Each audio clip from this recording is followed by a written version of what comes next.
I've been a farmer since 2006. Right now, I think that's when it's starting to pay dividends. It's though small, but I can see that something's now happening. So here we have mixed farmers. We do animals, we do vegetables, horticulture, and we also do fruits. Here what I have come to do, Bishop, maybe if you allow me to just digress. I've come to speak to the women, to the men. I just want to encourage them to say, whatever you are doing, do it for your family. When I'm talking about your family, I mean your wife and your kids. Don't ever think your job is so precious. Ukanganwa kumba. Abankaya, they will bear the brand. Mina ngingubishop, mina ngingumfundisi. My church comes first. No, the other way around. How? Be a baba, then a bishop. Be a baba, then a mfundisi. For some of you I'm seeing, you are maybe 40 years and below. It's never too late to start. And if you are going to retire, try to make the retirement plan now. Then work towards it. Even if you take 10 years to build to where you are going to. By the time you'll have, the safety landing. So we are doing rabbits, we are doing ducks, we are doing layers. Mabrelas are good. So we'll start with the rabbits there. We'll start with the ducks, the rabbits, then we'll go to the layers, then we'll go to the pigs. And then the other thing that men do, your greatest problem is procrastination. Ndicha. My husband procrastinated and he left me with one house. It's familiar territory. It's familiar territory. Procrastination. He died. Achingo procrastinate. Teacher, my teacher. He died. He died at 53. Achingo procrastinator. Teacher, my teacher. I had to build the other 3 houses in Harare on my own when he was gone. I did build the creche when he was gone. So I'm telling you, dangers of procrastination. Because I will be now working like double D. To what he was procrastinating, teacher, I'm trying to do. Let me do what he was thinking we should do. And when resources are not there, I can die and follow them. Because then they're stressed. And it. But the disadvantage is if these ones, any one of these white ones, these black ones, these blacky nose, black Swedish, the ones with the blacky mouth, the Pekings and the Rio, when they mate with those, they will produce abantwana abasterile, abakwanisa ukwenza amaqanda. So when I discovered that, I think it's about a month now or so, we decided to group them so that we have the breeding in here. So that's why they are all smart. But we want them to contain. So then they black,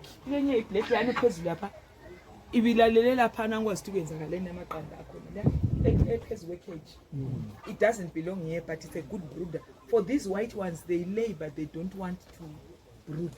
So we use the black ones to brood over their eggs. For these brown ones, a pair of them, a male and a female, you give me $60 only. Ama USD not Zig. La. Umpondo kayichinjwa. Uyabazwa?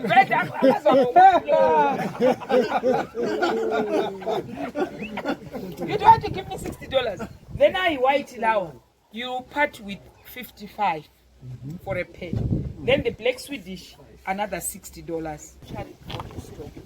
By the highway. So we want to sell our own. Baba, Abe Brethren, Christ Church, Zimbabwe yonke. Nathi phose abameli bonke bakhona lapha eNyazura kusukela namhlanje kuze kwefika ngesonto. kanti ke singakayi enkonzweni sithe kuhle siqale lapha sibone amanye ama-projects enziwa ngabanye obaba labanye futhi njalo ikakhulu njengalapha esikhona kakhesi lapha emzini kamama kuthiwa uMrs Mpingo. Kodwa ulama-projects athize okumele thina njengabobaba siwabone sifunde.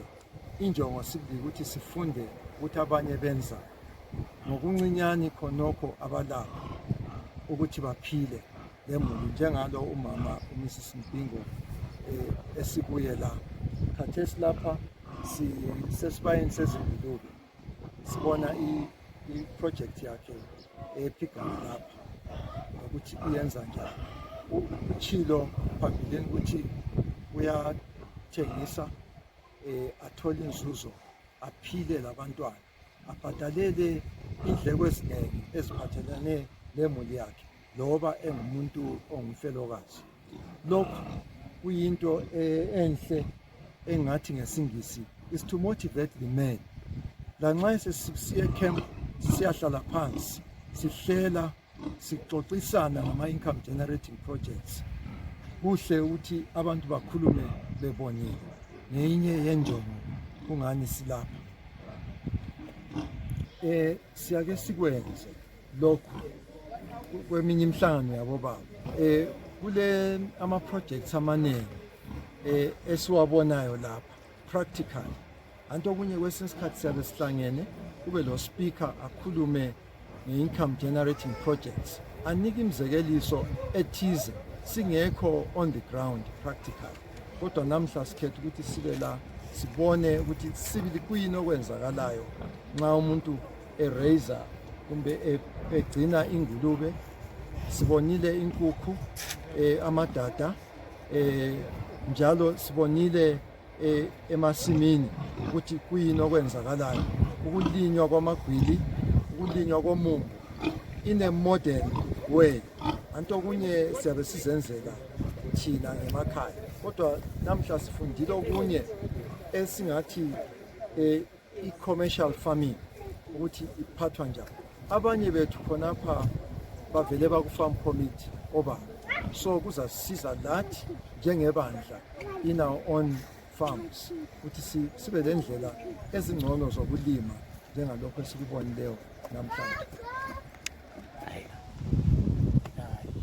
Kuyasisiza kakhulu njengabobaba, ikakhulu nxa sikhangela imali esizibhadaleyo isinathi khula lolu lwazi silitholayo namhlanje.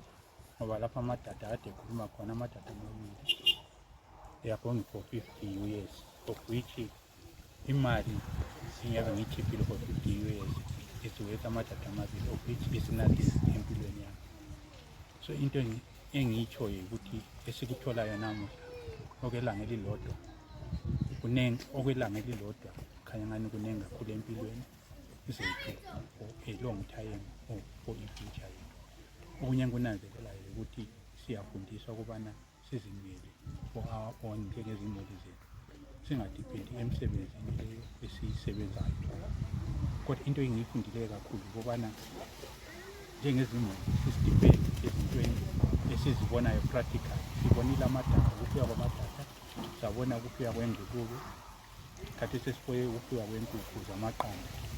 Of which into engiyinanzelelayo kakhulu ukubana nxa ufuya izinto for personal use kutshiyene lokufuya i-commercial use.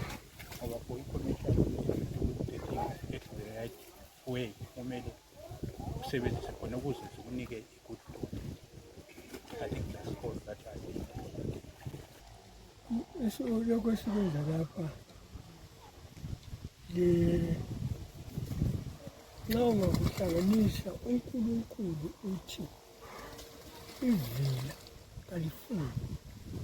uNkulunkulu vele umuntu olivila kalifuni.